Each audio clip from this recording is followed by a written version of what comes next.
Hello ಸ್ನೇಹಿತರೆ, ಎಲ್ಲರಿಗೂ ನಮಸ್ಕಾರಗಳು. ಎಲ್ಲರಿಗೂ ಇವತ್ತಿನ ಒಂದು ಹೊಸ ಅಪ್ಡೇಟ್ಗೆ ಸ್ವಾಗತ.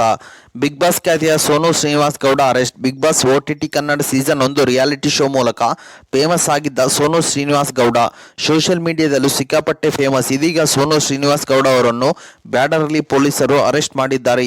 ಅಷ್ಟಕ್ಕೂ ಸೋನು ಮಾಡಿದ ತಪ್ಪೇನು, ಯಾವ ಕಾರಣಕ್ಕಾಗಿ ಅರೆಸ್ಟ್ ಮಾಡಲಾಗಿದೆ, ಎಲ್ಲಿದೆ ಮಾಹಿತಿ?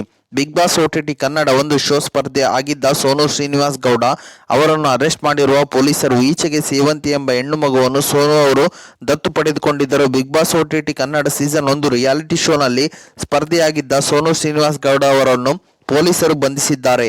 ಕಾನೂನು ಬಾಹಿರವಾಗಿ ಮಗುವನ್ನು ದತ್ತು ಪಡೆದ ಆರೋಪದ ಮೇಲೆ ಬ್ಯಾಡರಹಳ್ಳಿ ಪೊಲೀಸರು ಸೋನು ಶ್ರೀನಿವಾಸ್ ಗೌಡ ಅವರ ವಿರುದ್ಧ FIR ದಾಖಲಾತು ಮಾಡಿ ಬಂಧಿಸಿದ್ದಾರೆ. ಗೌಡ ಮಾಡಿದ ತಪ್ಪೇನು, ಸೇವಂತಿ ಎಂಬ ಬಾಲಕಿಯನ್ನು ದತ್ತು ಪಡೆದುಕೊಂಡಿದ್ದೇನೆ ಎಂದು ಸಾಮಾಜಿಕ ಜಾಲತಾಣಗಳಲ್ಲಿ ಈಚೆಗೆ ಸೋನು ಶ್ರೀನಿವಾಸ್ ಗೌಡ ಹೇಳಿಕೊಂಡಿದ್ದರು.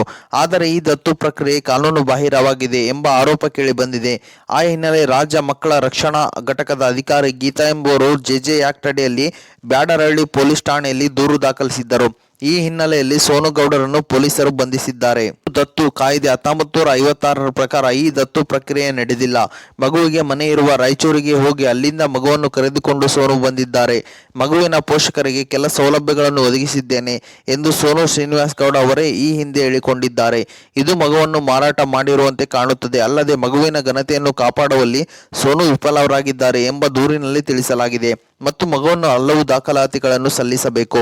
ಮಕ್ಕಳ ಕಲ್ಯಾಣ ಸಮಿತಿಯ ಸಮ್ಮುಖದಲ್ಲಿ, ಜಿಲ್ಲಾಧಿಕಾರಿಯ ಸಮ್ಮುಖದಲ್ಲಿ ಸೋನು ಶ್ರೀನಿವಾಸ್ ಗೌಡ ಮಗುವನ್ನು ದತ್ತು ಪಡೆಯಬೇಕಿತ್ತು. ಅದ್ಯಾವುದನ್ನು ಮಾಡಿಲ್ಲ. ಹಾಗಾಗಿ ಇದು ಕಾನೂನು ಬಾಹಿರವಾಗಿದೆ. ಸಾಮಾಜಿಕ ಜಾಲತಾಣಗಳಲ್ಲಿ ಮಗುವಿನ ಗುರುತನ್ನು ಬಹಿರಂಗಪಡಿಸಿದ್ದಾರೆ.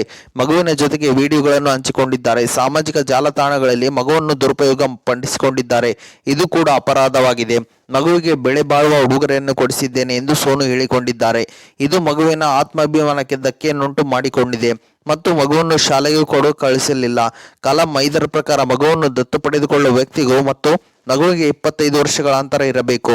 ಅದು ಕೂಡ ಇಲ್ಲಿ ಪಾಲನೆಯಾಗಿಲ್ಲ. ಹೀಗೆ ಇನ್ನು ಹಲವು ಆರೋಪಗಳನ್ನು ಸೋನು ಶ್ರೀನಿವಾಸ್ ಗೌಡ ಅವರ ಮೇಲೆ ಮಾಡಲಾಗಿದೆ. ಆದರೆ ಸೋನು ಗೌಡ ಅವರು ಹೇಳಿದ್ದೇನು? ಈ ಮಗುವಿನ ಬಗ್ಗೆ ಮಾಹಿತಿ ನೀಡಿದ್ದ ಸೋನು, ನಮ್ಮ ಮನೆಯ ಸುತ್ತಮುತ್ತ ಇರುವ ನಾಯಿಗಳಿಗೆ ಬಿಸ್ಕೆಟ್ ಹಾಕುವಾಗ ಸೇವಂತಿ ಎನ್ನುವ 7 ವರ್ಷದ ಹೆಣ್ಣು ಮಗುವಿನ ಪರಿಚಯವಾಯಿತು. ನನಗೂ ಬಿಸ್ಕೆಟ್ ಕೊಡಿ ಅಂತ ಆಕೆ ಕೇಳಿದ್ದಳು. ಹಾಗಾಗಿ ನಾನು ಅವಳಿಗೆ ಮೊದಲು ಬಿಸ್ಕೆಟ್ ಕೊಡಿಸಿದ್ದೆ. ಶಾಪಿಂಗ್ ಮಾಡಿಸಿ ಅಂತ ಆಕೆ ನನಗೆ ಕೇಳಿದಾಗ ಆಕೆಗೆ 5,000 ರೂಪಾಯಿ ಶಾಪಿಂಗ್ ಮಾಡಿಸಿದೆ. ಆಕೆಯೇ ನನಗೆ, ಅಕ್ಕ ನಿಮ್ಮ ಮನೆಗೆ ನನ್ನನ್ನು ಕರೆದುಕೊಂಡು ಹೋಗಿ ಎಂದಳು. ಅದಕ್ಕಾಗಿ ಅವಳನ್ನು ನಮ್ಮ ಮನೆಗೆ ಕರೆದುಕೊಂಡು ಬಂತೆ ಅಂತ ಹೇಳಿದ್ದರು. ಓಕೆ ಸ್ನೇಹಿತರೆ, ಇದು ಇವತ್ತಿನ ಒಂದು ಹೊಸ ಅಪ್ಡೇಟ್ ಆಗಿದೆ. ಈ ಅಪ್ಡೇಟ್ ನಿಮ್ಗೆ ಇಷ್ಟ ಆಗಿದೆ ಅಂತ ತಿಳ್ಕೊಂಡಿದ್ದೀನಿ.